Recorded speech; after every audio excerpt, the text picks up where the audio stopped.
Vendredi après-midi, déjà tu perds l'électricité. Je perds l'électricité à 12h, 13h. La pluie s'accentue.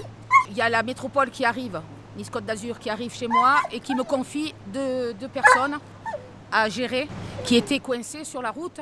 Nous passons les 3/4 de la soirée ensemble. Ouais. Et à un moment, je décide, vu l'intensité et l'angoisse que j'avais, d'aller me reposer. C'était dans les alentours de 22h. Donc je rentre dans le studio qui se trouvait dessous le chalet. À un moment, j'entends un gros bruit sourd, comme s'il y avait un bruit qui se tapait dans les fondations de mon chalet. Je sors avec ma lampe frontale. D'abord, j'avertis les deux gars qui étaient dans la véranda. Je leur dis, vous avez entendu ce bruit? Et ils me disent non. Non, on n'a rien entendu, on discutait. Je sors dehors, c'était l'apocalypse. Ma voiture avait été emportée.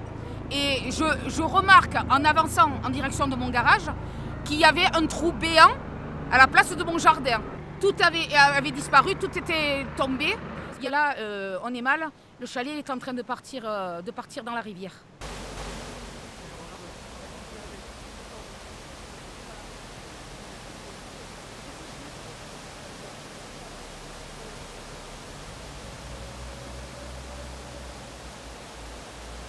Le chalet appartenait à mes parents. C'était Chambord, monsieur.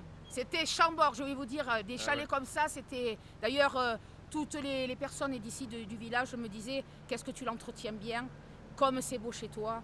C'était un chalet magnifique. On va reconstruire, parce que dans ma tête, c'est très clair. Je n'ai aucune envie de descendre à la ville.